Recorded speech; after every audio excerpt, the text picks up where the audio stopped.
All right, good Saturday morning, everybody. It's time for another episode of Hobby Hotline. I believe this is 345. You get into the 300s, and sometimes I'm sure we skipped one somewhere down the line, Victor and Lauren. But speaking of Victor and Lauren, that they are our co-hosts today. Victor, True Rookies, and Lauren collects, and we got a variety of topics.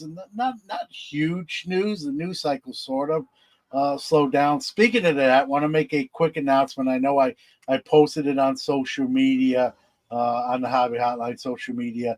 We'll have a show next week. That will be the last one in May, and then starting in June, as Lauren and Victor know, we're going to go to the first and third Saturdays of each month. So generally, there'll be two shows a month.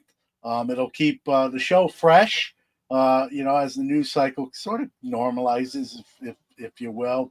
It'll keep our hosts fresh, and it's busy season. There is no off season in the hobby, as they say. So we're always busy, right? Where everyone here creates their own content as well. So true full transparency, it's sometimes hard to get a show together every week. Especially we kind of scramble around, life happens, right? Things come up, someone who is scheduled, unfortunately something happens and they can't make their appearance. And so I think going to first and third Saturdays will keep everyone fresh, make scheduling kind of easier. You won't see the same faces all the time as well on the the consumer end of things, and that sort of thing. So that will be starting in June. So again, a big story breaks. We've done it before on this show, as Victor and Lauren know. Mm-hmm. We can do a special episode where we just the alarm goes off and we say man the battle stations type of things. We haven't really had a story like that recently, but you never know what can break. So let's enough of the house cleaning. Victor, how are you this morning? I'm doing well, John. Thank you, man. Yeah, good to see you. Glad to be on with you. Lauren, same thing. How's things in Laurenville, as I like to say? Good. I'm home after a long road trip, so I'm very happy about that. Happy to be back on Hobby Hotline. Yep, we'll get some good mornings before we dive right in there. Mad City Brew, Ruben, all glasses team. And sometimes I wear them, and sometimes I don't. And I've been trying to wear my glasses more. My wife's been getting on my case in school for my real job. It's getting a little harder to see the boards. So I've started wearing them. You look 2% more intelligent there, John. Yeah, I'll take every percentage I can get, Victor. I'm looking to get to about 50% more, but you got to get to 2 before you can get to 50. Abel in Vegas, who's here a lot. We appreciate it. Good morning. Alan Forrest says hi, Victor. Stukes, another one of our regulars. Good morning from Lake Texoma. Philly Joe, good morning, gang. Question already. Abel says, Lauren, how is the WNBA collection coming along? I don't think I have anything new from WNBA. We've been doing tennis and WWE because tennis had the new product come out, and I'm big into Coco. I'll show this real quick just because WNBA, we're back this week. I have this cool card. I've had it for a while. Wow. Yeah, I love the one right there. That's all right. That card's okay. It's all right. It does okay, yeah. But yeah, I love that card. I think I don't know when my husband got it for me, but it's on my desk, so I can stare at it anytime I'm here.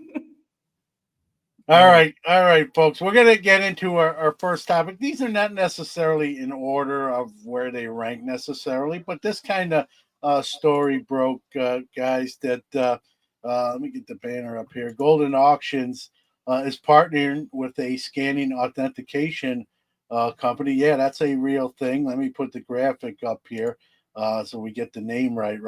The name of the company is Industrial Inspection Consulting LLC. I think they're fairly new. The agreement was actually, as you see the date there on the screen, January 24th, but they just announced it. I'm sure they were crossing some T's and dotting some I's before they really went public with it.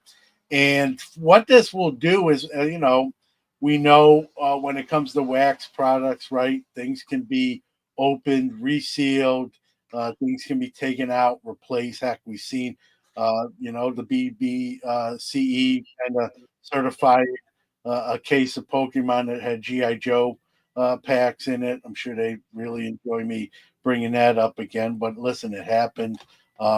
This company is going to assure that any wax product. I don't know if they're going to do it with every wax products, but I'm sure with certain ones, Goldin's going to have this company CAT scan. They also use X-ray technology.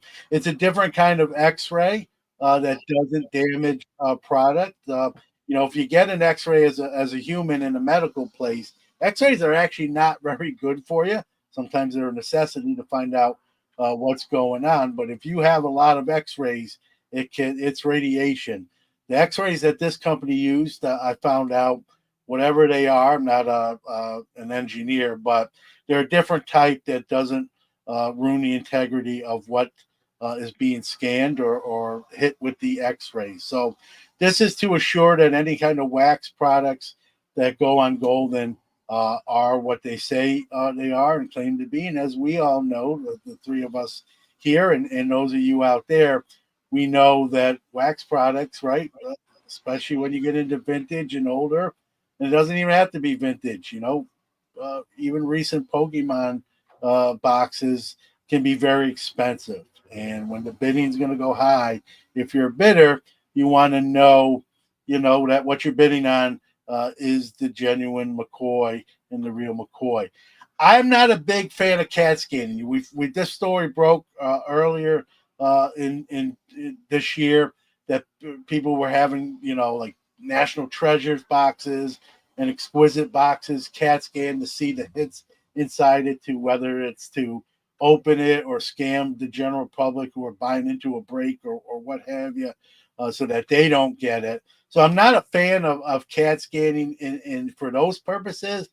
But if it's done this way, which is the way it's being proposed to ensure that a product is legit, it is what it says it is.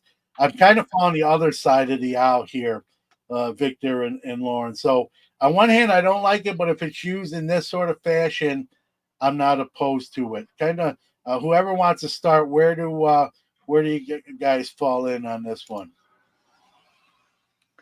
I'm going to say, I thought they also, earlier this week, there was an announcement released about them teaming up with a company called X-Ray Authority. Now, I don't know if that's a knockoff of this one or they partnered with yet another different company. But needless to say, Goldin is really getting in on this genre of the hobby. Kind of concerning to me in several fronts. And they offer like different levels of service, and some of them, yes, are for verifying that is the product that's inside those packs, and I'm okay with that. But if you want to up the service level, you can now, for an extra charge, we can give you a more stronger scan, and you can see if you have the hit or a particular card in the box. And that's where I have a lot of concern. I don't know about the layers of once that box has been scanned, is there going to be a data sheet that comes along with it? I don't know. Just my spidey senses are tingling, I guess is the best way I can put it.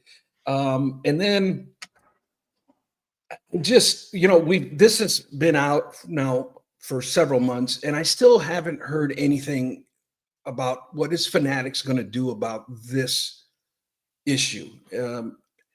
I know there's been ideas out there with wrappers, some kind of sticker that'll change colors if it's scanned. We have all these ideas out here, but I haven't heard anything from Fanatics. And I guess my challenge to Fanatics is that the hobby needs some clarity here as to number one, how does Fanatics feel about it, and what kind of steps are they going to take to protect the hobby? And I think they've been a little silent in this area, and I think it's time for them to speak up on this. And that's kind of where I'm at with it.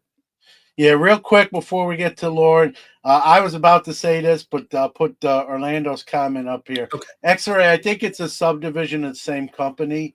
So if Okay. you go to Industrial's website, you'll see CAT scanning and you'll see the X-Ray division. So I think it's one and the same company. They just sort of separate them into two divisions. So I think it's the same agreement, just different divisions of the same company. So just clarification there. It's a good question, Victor. Is it two deals? Is it one deal? I think it's one deal with a company that does both and kind of puts them under two brands. Yeah, and lastly, I would say I think this is a prime opportunity for the content creators out there who are privileged enough to interview Fanatics. I would say, instead of the softball questions, let's maybe ask them this question, because most of us don't have access to them, but some of us do out there. And I would really hope that this question gets brought up sooner rather than later. Yeah, Lauren, chime in here.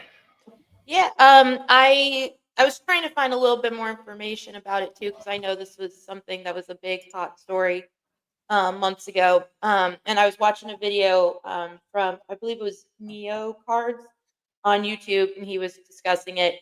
And he brought up some points that I was concerned about. Well, first of all, he said that there would be like a registry. They'd put a sticker on it to say this is like with PSA, numbers. You could look it up here. This is when it was scanned. It doesn't tell you anything about what's in it. It just tells you, yes, this was scanned, which is great. That gives you reassurance. It doesn't send a report to whoever submitted it, whatever, so you don't know the contents. However, whoever scanned it within that company, that knowledge is there. And, could they, and, we like to think that people have, the ethics to, kind of keep that stuff on lock. But people are people. Money flows in the hobby, and it changes, it sways people sometimes. And so that, that's a concern, I think. And he raised that, and I also had that concern. I think, it's one of those things that it just depends on like what you're using it for, I guess. If you're using it to, verify that it's not GI Joe cards, that's great. But if you're using it to make sure that you've got a hit that's, 25, 30, 50 years old, that's a little different. That kind of muddies the waters, because you can take advantage of people really easily that way. Mhm. So I like to err on the side of like optimism with the hobby, but I'm also not naive enough to think that that's the best practice. So it's interesting. I agree with Victor. We have to talk to somebody, has to get a public statement from the companies that manufacture the products that we purchase, because they do have to find a solution, even if the solution is we don't have one and we're not going to do anything about it. We need an answer of some sort, I think. Because maybe they don't, I'm sure that there is a way, but maybe they don't have a way, or maybe they don't find it feasible, or maybe they just want to wash their hands of that. That's not our business. Once we put it out there, it's not ours anymore. But I do think that, the the big production companies, Tops, and Panini. I know Tops has more of the licensing now, but Panini also, that could be a really good way to to curry some favor with the hobby and say we are taking this seriously. We're going to look into what we can do. So, Yep. Yeah, piggybacking off both of what you said, right? I don't want this, not that they care what I want or don't want, but I don't want this, like Lauren said, to be like, let's see what's inside this before it even goes to market or auction or sale, right? I think the beauty, we've all opened packs and boxes before, right?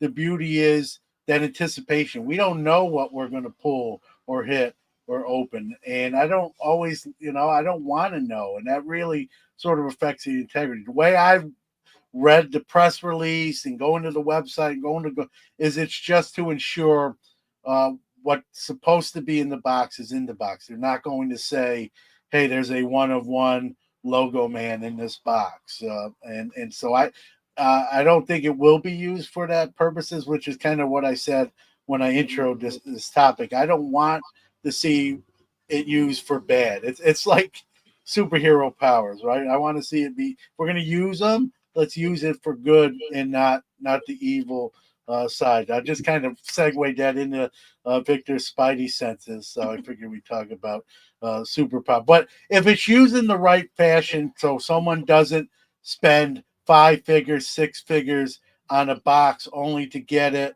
and find out later on that it didn't contain what they bid or purchased it for originally, right? But I don't want it to be, hey, there's a triple logo man 101. Let the be at that point open the box and just sell the card, right? And bid on the card. So I think if it's used in the right form and fashion, I'm not against it. I think there's going to be a letter of they do letter LOA. So this company does letter of authenticity when they scan or X-ray a product. So that will be kind of accompanying the item to the winning bidder or purchaser of the product. So for them, if they were in turn going to flip it, resell it, move it down the line to another person for sale, that LOA goes along with it. So that's But that's is there going to be anything on the box that says? That I don't know, Victor. It's a good question. I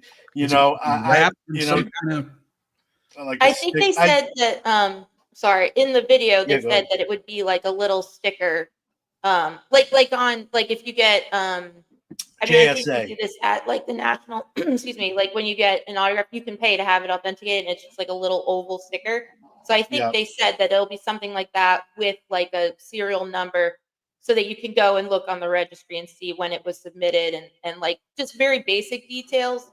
I think that other side where it's like we can do a full scan and tell you what's in it, that's like a private option. That's not what Goldin is doing, from my understanding. But yeah, the little sticker is supposed to be like the ID that says this was done. You can go look it up. But can stickers be removed? Yes, Right. And I'm sure like JSA, it's similar to them. The sticker will match the LOA, so you got to have sort of both got to be correct. Couple funny comments I want to get here. After scanning cards, does it turn those cards into variation?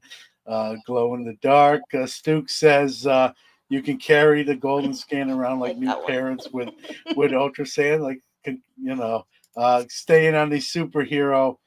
Pack authentication is a button click away from pack searches.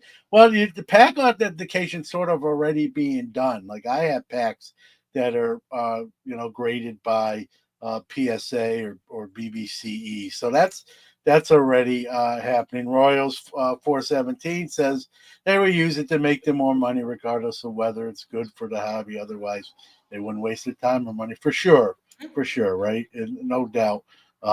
Now, Ruben says, I wonder if BBCE will incorporate this into what they do. I mean, they have to look into it. It's especially, I brought up the example of the egg on the face moment for them. I'm sure they don't want to see that happen again. And it says, so if Goldin sees, this is from Steven Sports MD, so if Goldin sees a triple logo card, they can pull the box from the auction, open and just sell the card.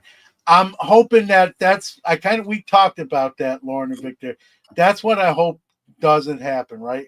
I think this industrial company should just certify that, this is what it is, without telling Goldin or anyone else, for that matter, hey, we also saw this in there. Their job is just to say, hey, this is a original box of the first series Pokemon ever, and leave it at that. Put their sticker, the LOA. There shouldn't be any kind of communication as to what's contained within, right? And I hope that doesn't happen. I'm assuming that's not how it's go, because at that point, just open, like, don't even just open it. But again, they shouldn't do that if they already know the 101s. That's where integrity comes into play. So Mookie has a question. He says, will Goldin provide a full video recording of the scan that would be useful and engender trust? That's a good point, but does that, if they do that, does that video show what's inside the box ahead of time? So this is where the dilemma is, Yeah. right? And Do we want to just know that the product's legit, genuine, and what it's supposed to be, or do we want to take it to that next level?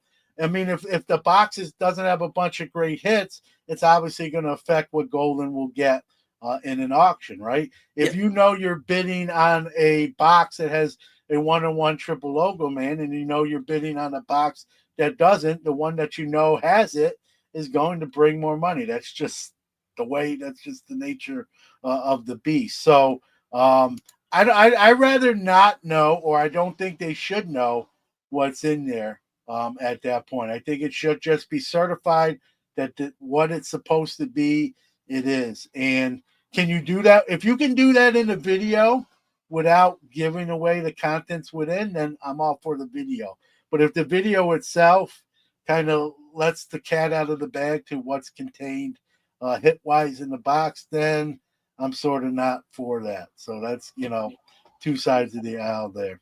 I just think if it's to verify a product that is 20 years old, as opposed to a product that was just released last week, I mean, what are we really? Why do we need that level of service? You know what I mean? There should be some parameters behind what actually gets scanned and what doesn't. And okay, so you want to verify the box because you want to sit on the box. That's great. Well, what about the private side? There's that private scan that is only for you guys only because you paid the upcharge. Yeah, that's what's going on now. A Where's company the in Connecticut. accountability on that side of things? And how is the hobby? Because I get a feeling that whatever, if the box doesn't reveal any hits in the scan, it's going to go right to the secondary market. And how is that healthy for the hobby? Somebody explain it to me like I'm a 2-year-old, because we have to see this. This is just, we're opening the door for shenanigans, and that's the last thing this hobby needs is more shenanigans. Yeah. Orlando is saying that to see the hits, you'd have to scan an individual pack. Again, I don't know. These technologies are getting even better. So, Stephen MD says the video can be available after you purchase it. But even with that one, Stephen, so I buy the box, then I get the scan, and let's say now I know what's in it. And so I have a choice. If I think there's something huge in here, I can rip open the box, pull that 1-on-1 logo. I keep, that's a big card, pull the logo, man, and then resell that. Or I know that there's not a crazy big hit in it, and I just sell it knowing that to someone else and kind of maybe get out of a potential loss situation or not a big hit situation. So I think like Victor says, if we can just authenticate that what it is being sold as is legit and authentic, that's all that we really should need to know at that point. Because if you know more than that, it's going to what already is going on, where you can pay this Connecticut company $75 to scan your box and see what cards are in it before you even rip the cellophane off. And so I've tried to, I don't want to see just a higher end version of that scenario. And going back to something Victor said earlier, right? The onus is on these card manufacturers too to make it a little less counterfeitable or tamper proof, or not to be able to see hits without opening the box. Now, it's easy for us in our desk chairs to say, hey, Fanatics, hey, Panini, hey, Upper Deck, hey, whatever card, like fix this or make it tougher. What's that going to do? Cost them more money, right? They're not looking to spend more money. They're looking to make it. But I agree with Victor. I would love to see the companies take some, accountability, responsibility, and make, it harder to tell what's in the box without opening it, right? I mean, anyone who buys wax or opens wax wants to feel assured that they got as fair a shot as anybody to pull the best cards that are in the product without Exactly. feeling like, this has already been, there's already something funny about this, and I'm probably not going to get this, right? So again, it's how it's used, right? It's like any kind of power you wield. It's, are you using it for good intentions, or is it used for bad? Back even in my store days, right? People would come in the store and they tell me, yeah, the other store down the road, I know they weigh in packs, or they're, back then you could tell it was the third pack down had this insert card, and I come here because I know you don't do that, right? So it's that integrity of what you're going to do with the power you might know or have, as ambulance goes by my house there. So, all right, any kind of, we want to kind of close this out. Any kind of last I don't. Yeah, words? let's move on. Yeah. All right, Good. let's go to our next one. Victor, you brought this up. I know about, like, this, Panini 2024 QC issues. I put 2024. There's issues before, and it's not just 2024, but they've become more, let's say, prevalent, if you will, as their licensing sort of comes down the final tracks here.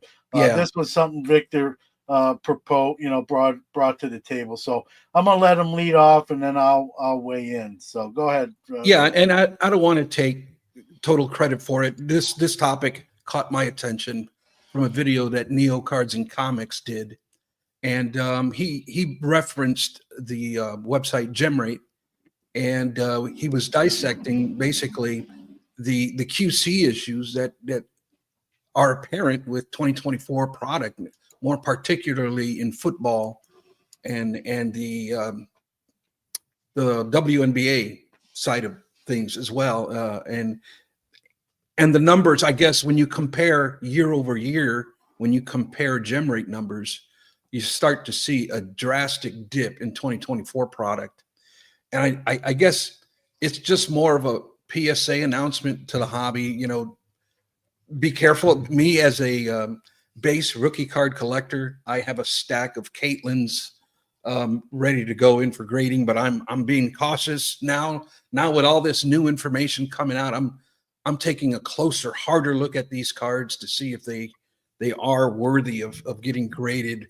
But at the same time, if that's the case, I don't know what's wrong with a 9. There's nothing wrong with a 9 if it's for PC, and that's what I'm about. So as far as needing a 10 for resale value, that's not my wheelhouse. But for some, it may, and that's how come I bring it up more as a PSA. You look at, I guess, Jaden Daniels, the base Prism. It's been graded just over 9,000 times, and it's got a 35% gem rate on that. Typically, that's in the 60% range for that product. The silver has a 12% gem rate, which is extremely low as well. For the Caitlin Clark Prism rookie card, it is at a 10% gem rate, which is extremely low. That's surprising me. That's one. Yeah. Just think about that. That's 1 out of every 10 subbed. That is, but it could be because of the new criteria that PSA has kind of. That's what I was going to ask you. If maybe like it wasn't. I mean, I'm sure there's quality control, but if maybe the standards by the graders might have shifted a little bit. I was curious if maybe that might be a factor too. Yeah, and I think because like what kind of confuses me is that we've known that typically when there is like a print issue or a print defect, the company will notify PSA, say, hey, this is kind of the issue, all of these, and just be, and PSA has typically been more lenient. All right, that's you're bad, and we'll grade it as such. But now I don't think that's happening anymore.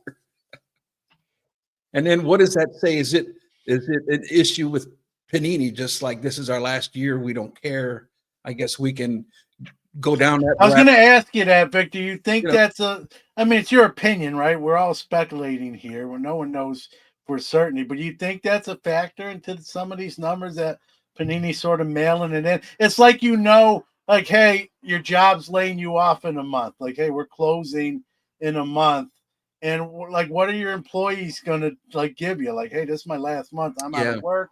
I gotta get another job. I gotta figure this out. Like, I'm that's like on your Lauren. mind. You're not like, hey, I'm gonna be the best employee for this last 30 days. Maybe they'll change their I mind. hear you. I hear you.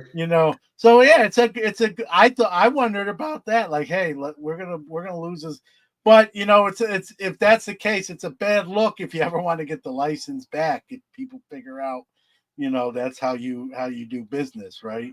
On Right. that level. So, but listen, this is a 20-year deal that Fanatics has, so Panini knows that, and they're like, the earliest we'll probably see this again, if we get it again, is 20 years. So, who cares? Or I hope they're not thinking that, but we don't know.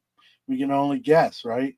Yeah. Lauren, your thoughts here on some of this stuff. And there's a comment here that it's up there. I think Alan said about he's buying Topps Heritage singles, and a lot of them are off center. So this is not QC's always been sort of a concern in the hobby. I've opened current packs and pulled stuff, and I'm like, that's horrible. Look at that.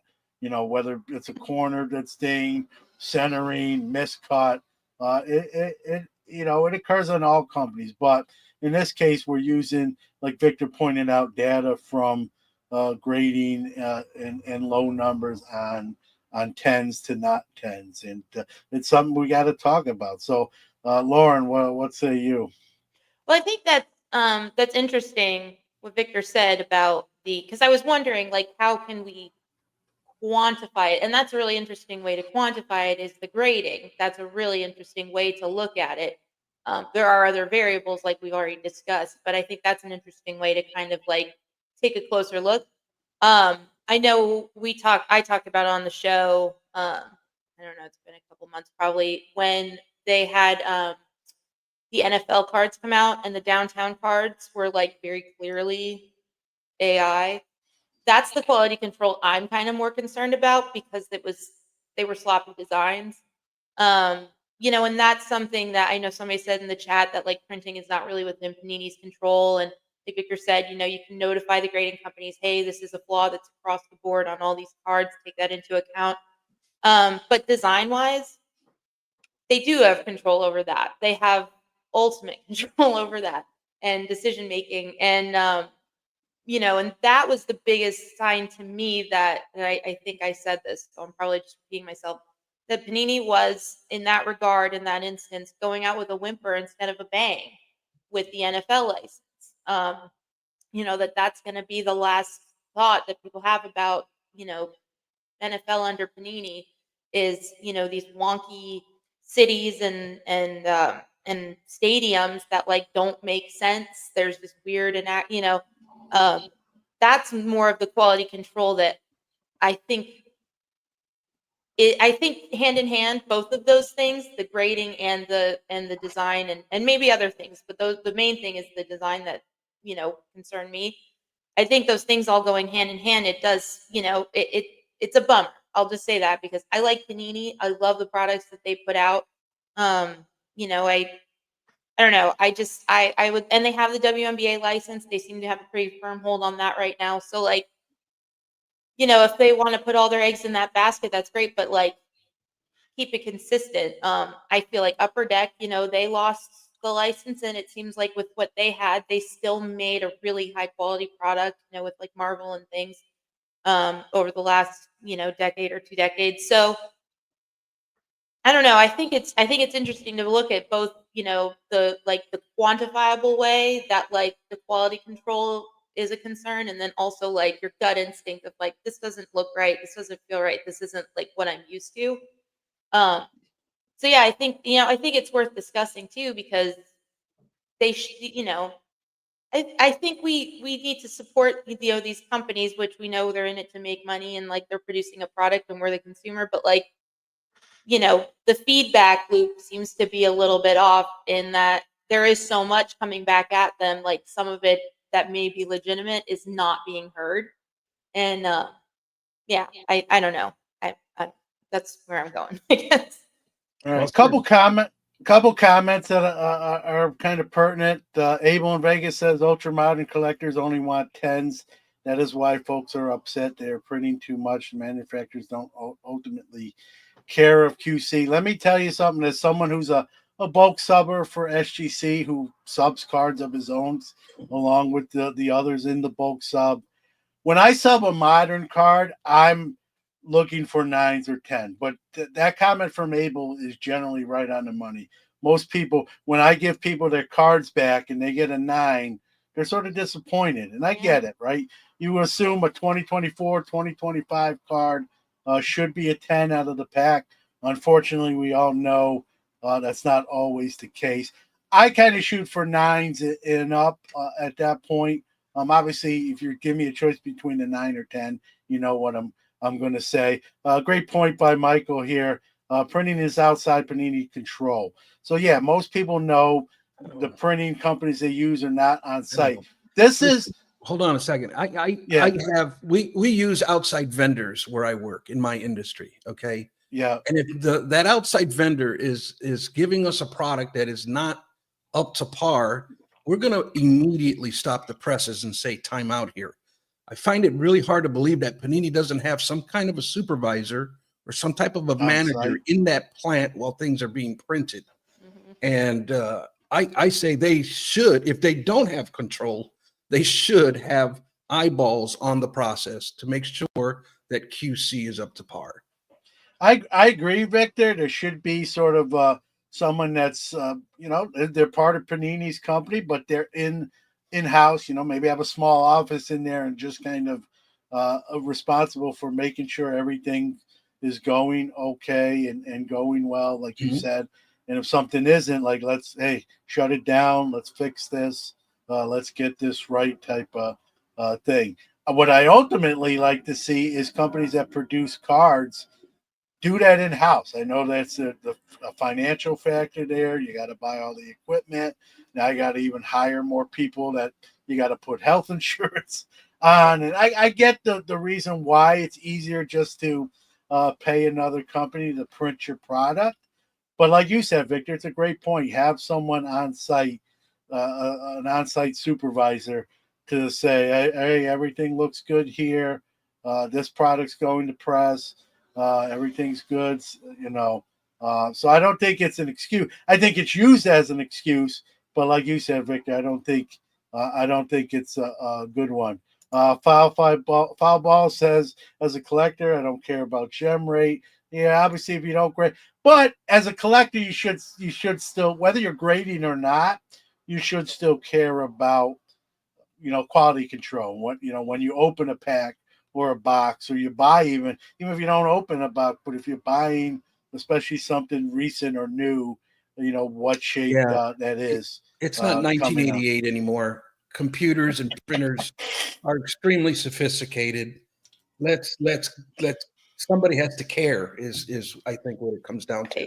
Yeah, if you as an individual don't care, that's okay. That's great. As you as an individual collector, as an ecosystem, somebody has to care, and there are a lot of us that do. So it's okay if as an individual collector you're kind of indifferent to it, you don't care, whatever. But as a living, breathing ecosystem that feeds off of a bunch of different actions and participants, it does matter. It does. We whether you like it or not, it does. Yeah. Michael says, my opinion, Panini's left a lot of money on the table. Where's WNBA? This is facts flawless right here, 100%. Lauren, talk to me here. What do you? I honestly, I don't know, because I haven't really been paying much attention to I'm a real big Prism person, so that's what I'm looking for. I've been asking about WNBA Prism for every year, all year long. I don't really, other than that, I'm kind of like, flawless is not something that I personally like. I love watching people open it. I love seeing what people get out of it. I don't usually put my own money down to. But you don't want to sell your house and buy a couple boxes of flawless? Yeah, that's like, I love it. I think it would be great. They should have it, but also because I'm not personally consuming it directly, I haven't been paying too much attention to it. That would be I think they should, especially while the iron's hot, and we're back. Like WNBA is back and it's, dominating the news cycle. And we can make an argument, Lauren and Victor, that the WNBA might be at its peak that it ever might be. We don't know the future. We can't predict the future, but it is red hot. It's sometimes the lead story on Sports Center. Like it's a huge deal.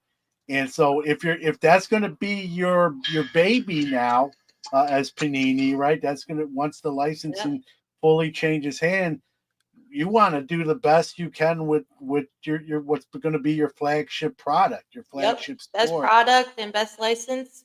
Miriam, let's go. Now they can still do it. Like I don't know how long is their I don't know this, so I'm asking you or anyone in chat.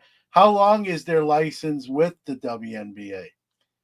Is it multi-year? Yeah, I'm assuming it's not 1 year. It's going to be. It's a while, I think. Yeah, so maybe it's eventually, but again, why not already? But maybe they're going to, it's going to happen. It's not if, it might be just a when question. So I've often had this thought that Ziggy brought up, but I'm in Indiana. I live in Indiana, and there is some serious Indiana fever going on with the Indiana fever. But I was shocked that we only had really 5 SKUs for the WNBA this year, and I'm like, what a missed opportunity. The only logical thing that I can think of is that contractually, that's all they were allowed to print up, because this would have been a golden egg for them to come out with 20-30 different types of products like they do with the NBA. Right. Yeah, I don't know why. I mean, maybe they're figuring it out, and like you said, like maybe they had like established processes with the printing and stuff, and the demand is far exceeding what they had planned for. But I will say they also seem to be kind of going all in on women's sports, in that I believe, which I don't follow soccer a lot, but I believe soccer, they've been trying to really kind of up that. And then Unrivaled, which was the 3-on-3 league that they had in the WNBA offseason, which Caitlin Clark was not a part of, which I know is a big draw for a lot of people. But for people who, love players other than Caitlin Clark, and Asia Wilson also wasn't there, they've alluded to a relationship between Unrivaled and Panini. They have not, as far as I know, and I've been really trying to keep on top of it because I want to know immediately.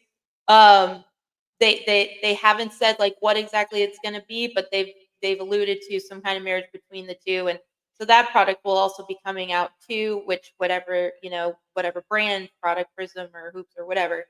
But it does seem like they're going to really kind of focus on that, which is, for Panini, losing NFL and NBA and stuff, that was a big hit. And it seems like WNBA and Caitlin Clark and women's sports are going to keep Panini in the game, which is great. And to circle back to the quality control issues, hopefully that doesn't impact what they are focused on now, which is the women's sports. If the AI and the consistent issues and the gem rate going down, if that's going to keep happening, that's going to be disappointing. But they have a bright future with women's sports, and if they want to go all in on it and keep that momentum going, that would be great. I agree, Lauren. They have the momentum. However, what concerns me is the Players Association, right? Mm-hmm. Fanatics will show up with a semi-load of money. No semi. Just take the word semi out. It's just a load of money. And the union will fold and throw them right under the bus. I will say the WNBPA is very, I feel like, more outspoken than the NBPA, just to kind of compare, apples to another type of apple, I guess. I don't know. Yeah. They're very outspoken about a lot of different things they don't even have to be outspoken about. So I think that and like you said, money rolls up. Of course, why not? Why wouldn't they take it? But I do think they're a little bit more thoughtful in their players and the protection of their players. And I know with Unrivaled, the players got, a percentage of ownership, to some degree of the league. And that makes a huge difference. That gives them a say, that gives them control. It gives them a little bit more of a democracy to say what happens with my name, image, and likeness and this product. And Yeah. are we taking money from people that will then turn around and abuse us and use us as, some kind of like circus act? Or are they giving us this money because they believe in what we do and they want to treat us as, serious athletes? So I think, yeah, I would like to think they would resist a Fanatics money dump, but money talks, and if it does, it does. But I think that I think they have a little bit more concern about quality control Yeah. and the um yeah, and just the experience also of their players and their products. So. Yeah. A couple comments here. Warren kind of echoes me. Um, with being more vintage. I lost his comment here, but Warren's basically says he doesn't do modern any longer. He's more vintage. I'm like that. I do open modern sometimes. I don't want to, be disingenuous. Sometimes I'm even blessed and privileged to get to review a product from a company and that sort of thing. When I do that, I usually give away all those hits and what I open, especially on the hockey side. Um, comment here from Orlando. Very few printers can produce the card. Yeah, there's only a few that are capable of answering that sort of workload. So they sort of have them over the barrel. But again, Orlando, like Victor says, like have an on-site supervisor there overseeing that operation to make sure. Right, you already have people in charge of that, but just put one inside the plant itself, if you will. I don't think there's anything wrong with that. And if the printing company is kind of resistant to that, maybe you got to look at them like, hey, you don't want one person in there just making sure everything's going all right. Then what? Maybe we shouldn't be using you. I'm sure they do. Yeah. I would just find it really hard to believe that they wouldn't. Yep. Ziggy says, I understand your point, Victor, but I understand Panini's and others. I did, while you were talking, I kind of wanted to try to find out how long the contract would. I couldn't get a definitive answer. I know they signed it in 2019, so here we are, 2025. Maybe it's a 10-year deal without knowing. We're 6 years in. But I can't remember. Yeah, I'm going to guess, again, don't quote me, but maybe a 10-year deal to 2029. We're in the 6th year of the deal because it was 2019. So maybe 8 or 10 years. I don't think it's 7 or 9. So we either got a couple more years or 4 more years left. I know it's not 20 years like Fanatics did with baseball and football and basketball. And to me, that's too long of a contract to sign with anyone. I've went off on a tangent many times already on that. I'm not going to do that again. A couple comments about the WNBA. Abel says 90% of Caitlin Clark's games will be nationally televised. Comment from my friend Ruben was that Aaron Rodgers texting you during the show. No, we're not friends, and we probably won't be friends. I'm not a huge Aaron Rodgers guy, but you listen, our quarterback room in Pittsburgh's so bad that he's sort of looked at as the savior. That's how bad our quarterback room is. Let's see what else we got. The owner Panini passed away recently, so the company's in flux. I think it's in flux. Besides the death, you're losing licensing, so a lot of stuff is. Poor guy, he probably died because of stress. Right. Yeah. Oh, man. Yep. And one last one here. Indiana's a basketball mecca, Fever and Pacers, not to mention college. That's a great segue into sort of our next topic, if you will, when we talk about Indiana. But, Tyrese Halliburton's hobby place, right? Indiana's up 2-0 now in the series against the New York Knicks. Even though I'm a New York City kid, I am not a Knicks fan, so my feelings aren't really hurt. And, if you watch the Knicks fans' reactions during the Celtics series, they already thought they were going to the finals. They kind of overlooked Indiana, and I'm wondering if the players are doing that. We saw what happened in Game 1. You blow a 9-point lead with under a minute left. That's never happened before in history. But Tyrese Halliburton traded from the Kings to the Pacers.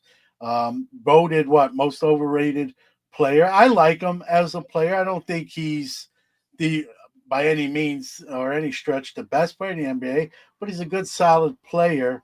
And we're seeing now what's going on here in the series. I'm assuming Victor's more of an Indiana fan than a Knicks fan, so he's probably not disappointed with what's going on there. And I actually live closer to Chicago, so I get all the Bulls games. Yeah. But with that said, I'm really salty with the televised broadcast for NBA this year. It's very difficult to find a game. I've been able to see very few of the finals, and it's just like, man, this is just outrageous. They're streaming it in like 3 or 4 different places, and go figure, the service that I use doesn't really have, they show like 1 game a week, and it's like I'm missing all of it. It's really irritating, but I get mostly Bulls. Yeah. Indiana's a good, listen, you make the playoffs and you're in the conference finals, you're a good team. I think the Knicks came in after the Celtics series win and just thought they were going to walk. I think they viewed the Celtics as a better team than the Pacers and said, well, we beat the Celtics, we should have no problem with the Pacers. And they were cashing their tickets to the NBA finals without knowing you have to do work, one more job to get there. And so I think we're seeing that Game 1 was a travesty. I was curious to see how they would react in Game 2, how they would recover. They've had a good first half and not a good second half again. So, but then again with Halliburton, I like him. I do sell some of his cards. There's a market for him. He's not, to me, he's not in the same space as an SGA and those type of guys, but he does play. He plays hard. Let's see, average about 18 points a game, 6 or 7 rebounds, and obviously he's a crucial piece to why they're in the conference finals. I'm going to go to Lauren here. Your kind of thoughts on all this? Yeah, Tyrese Halliburton, it's been an interesting journey. I like the Pacers. I like Miles Turner a lot. He's a Lego nerd, and I just find that very endearing that he's 8 feet tall and just like a huge Lego nerd. And so I've followed the Pacers from afar, for a few years, and I knew that they had a really solid team that was going to be, a problem when they got Pascal Siakam last year. That really changed things for them. That definitely took them up a notch. So I'm not surprised that they're giving the Knicks a run for their money, and that they're in the position they're in right now. I think that they're a very cohesive team. They work together really well, and they've been building towards this moment. And sometimes that's what matters most, is that it's your time, that all the stars are aligning. And the reason I kind of wanted to look at the NBA playoffs through the lens of Tyrese Halliburton is he was voted the most overrated, and people don't really pay attention to the smaller market teams like OKC and the Pacers. And as a Magic And fan, that might be the final, Lauren. Right now, that's yeah, and which would be Oklahoma City exciting, I looks like think. world beaters right now. I don't know who's going to stop them. Again, you got to play the games, but right now they look like the team to beat, at least to the naked eye. They don't play the games on paper either. But if I had to bet on who wins the whole thing, my money would go on OKC today. Tomorrow maybe I'd say something else. But it's a great point, right? It's 2 small market teams. I'm sure the powers that be in the brass in the NBA offices would love to see, Knicks rather than Indiana. But they, if you don't believe the NBA's rigged, you don't get to maybe they rigged the draft lottery. They're not going to rig the games. And if you thought they were rigging the games and you saw what happened in Game 1 of the Knicks Indiana game, then I don't know what further evidence you need that they're not rigging games with a 9-point lead with a minute left in a big market team. So I'm not one of those conspiracy. The draft lottery, you might have me thinking about it, but not the games itself. Go ahead, Victor. I see you. Here's a conspiracy theory. Okay. OKC, if you get 2 feet away from SGA, you're going to get called on a foul. Okay. The guy's untouchable. If your wind touches him, foul. Right? Your fingernail Jordan just rules. like grazes his hairline. Boom, foul. Yeah. Tyrese's dad is annoying. He might be the most overrated dad. I don't know about underrated player, but I would argue John Morant's dad is far more annoying. yeah, they should let his dad come to games if they make the finals. That would be terrible otherwise. And I hope not. I hope we don't see another episode like we saw already with that. It kind of takes away from the play on the court. Michael Ham says OKC all the way is shy of the future. Like I know people poke holes in his game, but he's a good player. He played, I like, they say the best availability or the best ability is availability. All these other guys taking off games and load management. I like dudes who play night in and night out and play well. You can say that about him. Victor makes a point where, he gets some call. It's kind of like Jordan rules. Maybe there's a little bit of that. We get the modern version of that with, SGA rules. And, Mike Petty says, I'm all in on Shane Gilgeous-Alexander. I'm buying every downtown I can find and throw it out. No, you're all not. my vendors. Yeah. I actually, so I have a box of basketball that I don't always go through very often. So I said, man, I better go through there and see what's in there. It's been a year or two, and I went in there, and I'm happy to say there was definitely some SGA rookies in there, optics and Donruss rated rookies. So it was a nice little find when you forget about. I'm sure we've all done that, right? You forget about a box and kind of go through it again, and a player that wasn't what he was at the time developed into a star. So I was fortunate. Yep. I didn't have any of those. I didn't pan out there, but OKC's on ABC tonight. Good chance to see the NBA MVP. So, and don't forget that. Orlando says, hey, don't forget about our Florida guys. Panthers looking to repeat. Man, as a New York Ranger fan, the Panthers stick in my craw. But listen, we didn't even make the playoffs, so at this point, it doesn't matter to me. So, speaking of grading, Stuke says, I have a shy rookie in the mail coming back from SGC. Got a 10. So there's so that'll skew the numbers a little bit back up there. But I like him. He's not into the 20 points a game range. I think he did have that 1 year. But listen, Indiana's not. Indiana's not where they are now without him. And you mentioned Lauren Pascal Siakam, another key cog. And that's a great team, right? I think that's more of a team rather than sort of a one-man kind of leads the pace. Any kind of before we kind of go to our last topic real quick, any last words on this one? No, let's move on.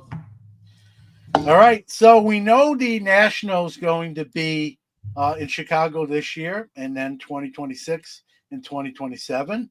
But they also announced that the dealers are going to vote for the 2028 location, and it's going to be either Atlanta or Detroit. So it's going to be new place in 2028. And both of these cities haven't hosted one in a long time. If you ask me, I kind of would vote Atlanta. The South hasn't. Detroit's sort of still in that Midwest. I think the South hasn't had a national in some years, so it doesn't really matter to me. I don't have a vote, but I would pick Atlanta. What do you guys think? And do you have a preference? Same thing with chat room. Lauren, go ahead. Yeah, I mean, I know a lot of people want things to be closer to the Mississippi or even further west. Obviously, that's not going to happen with the national, so we need to like move past that. Atlanta's good because it's a hub. I think it's fairly easy for people to travel to Atlanta. Um, Atlanta has a lot of conference centers, and there's a lot of sports teams, and there's a lot to do. I'm in Florida, so it's the flight's much shorter or drive, like Orlando said. I haven't been to Detroit, period, end of sentence at all, so I don't know what the scene is there. I'm just glad that Atlantic City is not an option again because I did not super enjoy that one. I hate to say it, but that was a little tough. And then Cleveland was okay. The parking situation was terrible. They all have their flaws, but if we're not going to be in Chicago, which seems to be kind of the sweetheart location when their air conditioning is working. I think it'd be interesting to have it in Detroit or Atlanta, but I think, like you said, Atlanta kind of moving towards the south a little more. That might be a little more accessible for people. So I like it in Chicago. I'd be okay with that. But Victor, how far from? I know you're close to Chicago. Yeah. How far from Detroit are you? Is that still drivable or no? Yeah, it's drivable. I'm about 4.5 hours away from Detroit. But Okay. everybody's gonna like choose their like whatever suits them, right? right. But to me, That's why I like Atlantic City. I might be the only guy, you're not but gonna lie, right? I can drive. Yeah, yeah.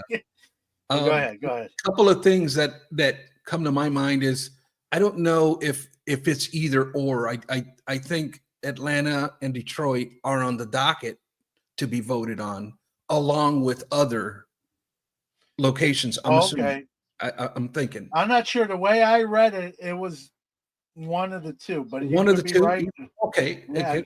I And then think so. ultimately, the dealers are obviously the ones that decide all of that, and I think that's why it's not at the West Coast because the dealers aren't just they're not going to go that far out, to do a show. But I don't know. Let's I would prefer Detroit uh, over the Atlanta.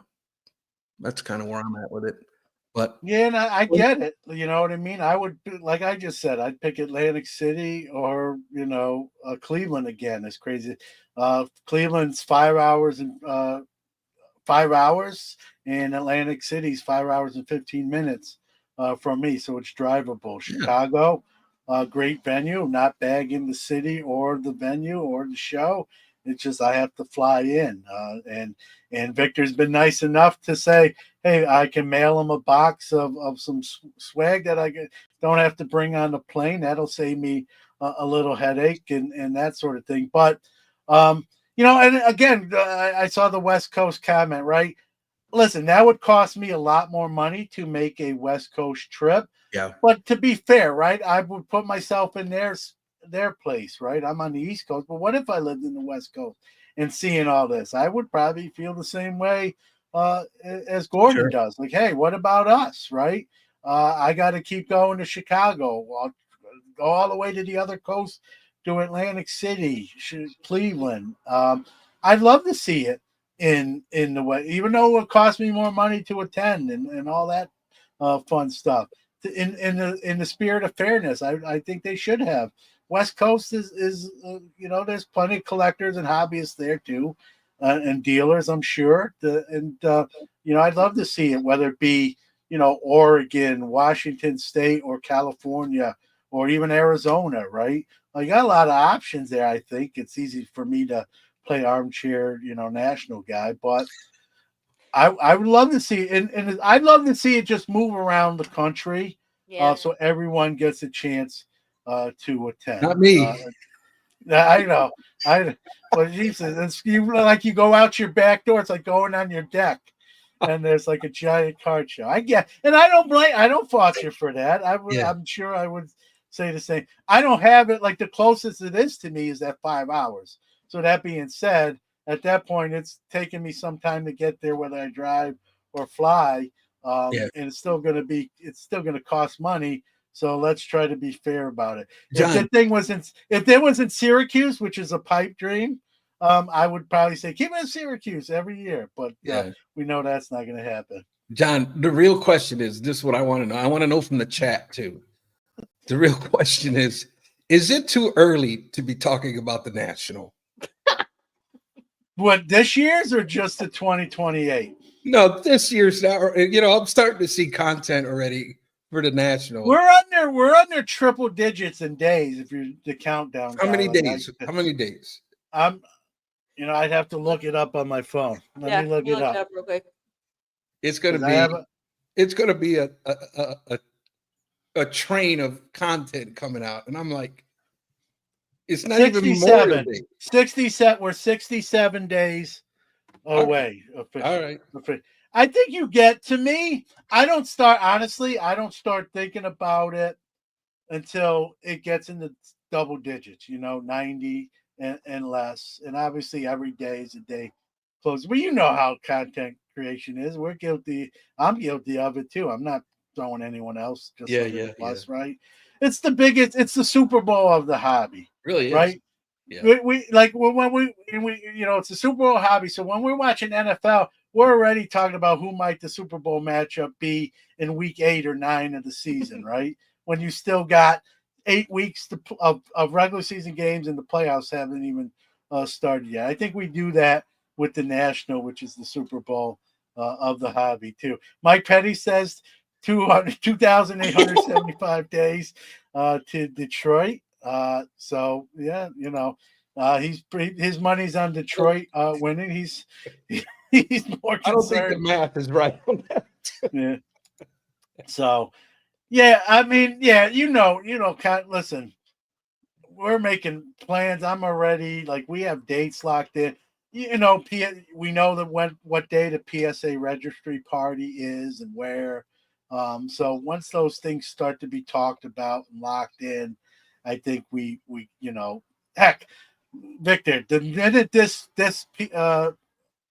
national's done, right? The countdown is going to say 364 days to the next one, and people are going to be talking about it, right? Yeah, it's exciting. It really is. Yeah, it is. I don't fault it. I don't, I may not watch a lot of too early, just because it's too early. And I try to wait as much as I can before I start doing my own content pertaining to it. But like a kid in a candy store, right? You get into those double digits. And around this time, you get under 75 days. 67 days is 2 months and a week, right? It'll come back. It'll hit us very quickly. So yeah, we're 9 weeks away. That's in the grand scheme of things. When you think of a 50, 2 weeks a year, we're it's not that far away. And so we unfortunately, if you don't like to talk, you're going to get it whether we like it. Yeah, it just when everybody starts talking about it, the same thing, it just gets a little repetitive. I think. Yeah, and Steven Sports MD says my office is 30 minutes away from the National. If anyone wants to use his CT scanner, so there you go, little side hustle from Steven MD, entrepreneurship. There you go. In its finest. So find out. Buy your packs or boxes at the National, and make an appointment with Stephen MD to see what you got in there without opening it. So Abel says he wears a shirt on Saturday that says pretty much broke. That's true, because it's usually by Saturday. I'm a late buyer. I kind of wait towards my last day or two. Yeah. And I try to not be that guy, and I tend to be that guy. Although last year I got my Tom Seaver rookie, I think it was Thursday or Friday, so a little sooner than traditionally speaking. So last year I did a better job of getting a couple cards earlier than Saturday. For me, I am going to be there Sunday, but when I fly anywhere, it's hard to get a flight to Syracuse on the Sunday. So a lot of times Saturday's my last day. So if I haven't bought much by Saturday and time is going through the hourglass, and I better hurry. So Foul Ball says he doesn't like grading and he doesn't like the National. He says National is a waste of money. I would rather. You know what, though? I don't disagree. I don't want to say it's a waste of money, but it is going to cost you money. And so I'm not. I don't want to poo-poo this point. This is not. This is a fair statement. If I didn't go to the National, I could probably spend, be honest with you, $4,000 more on a card or cards, right? Because that's what, depending if I fly and hotel and rent a car in this case, all starts to add up. So I get that, but it's also probably the funnest week in the hobby. Right. It's like me saying, like, well, I have TV at home. I'll watch the Super Bowl from my living room. Yeah. I can, and it's a great experience, but it's a different experience, like that. Sometimes the National is the only time we get to see our friends in person. Yep. It's the and hobby groups reunion. of friends in person. Yeah. So Dinner. It's more than the cards. It's more than the show. Yeah. There's It's sporting an events event for everybody annually. We have it on our calendar. We're all on the same page. It's just a different. It's some people skip Dallas shows or don't go or whatever. You go to your local show and you have your different quadrants. This one people fly in internationally from Hawaii. Like there's all across the country. That's sometimes where I get to see my friends the one time that year. Well, in fairness to Foul Ball, he just said this: I have no friends. So if you went to the National, you might. Yeah, come to the National. We should get a GoFundMe and send Foul Ball to the National, and then he might change his mind. I don't know if he's open to that, but I get that too, right? I don't, we're joking around, but I get it. If not everyone has the discretionary income to make the trip. I wasn't even sure I was going until a couple months ago to this year's National. So I get it. And you say, hey, if I listen, when I wasn't sure I was going, I'm like, all right, I can just buy some more cards. So I know exactly where Foul Ball's coming from with that. But like Lauren says, it's more than just a card show. It's going to dinner with folks. It's going to a White Sox, a Cubs game. It's hanging out after the show. If you're a trade night person, you got one every night. I know Victor goes. I go to the PSA party, and there are other parties as well. So it's that week you like we've talked about. It's that week you schedule every year because it's usually that last week in July and the front part of August. I tell my employer like, hey, I won't be at summer school for these 3 or 4 days. Plan for that. So we kind of circled on our calendar and we look forward to it. And we try to go when we can. So if you don't, we'll miss you. We'll think about you for a little bit, and then we'll enjoy the festivities. And I get it. To each their own, right? There's no wrong or right answer. It's your opinion or what situation you're in. So with that being said, we went a little overtime. That's okay. Any last words? I'll go, Victor. Got anything coming out you want to plug or that sort of thing? Yeah, thanks for that, John. I will be having, not this weekend, but I'm hoping for next weekend, I will be doing a video. I typically do videos on a specific player, and I'll filter the fluff and kind of do like all of their true rookie cards. And they're by far the most popular videos on my channel. But I got one coming up. One video is in the queue, and we're going to be looking at the true rookie cards of none other than Caitlin Clark. So stay tuned for that. Is she popular? Oh my goodness. She's okay. I'm kidding. It's a joke. I don't like I say that tongue in cheek, and there's probably someone like John doesn't know. Like, right. If you don't know my humor by now, I don't know what else to tell you.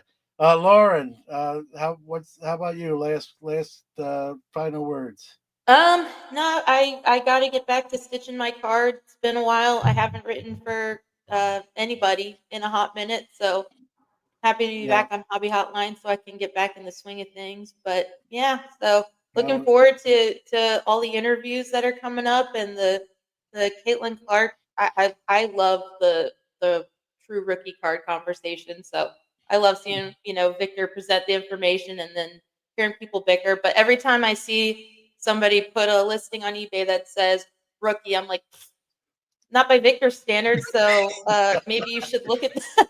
I'm very judgmental now. I'm very arrogant about it. So I'm looking forward to, and heading into the national, looking forward to seeing what everybody, has. I'm gonna coin that the Victor Flints, the Victor influence. It's the Victor influence. So Stephen MD is says if you need to save money, you can all stay in Victor's new basement. So there you go, Victor. Get some cots, get some air mattresses. Yeah, it's not a trade night, a sleepover night in Victor's basement. He didn't know till just now, but he's got.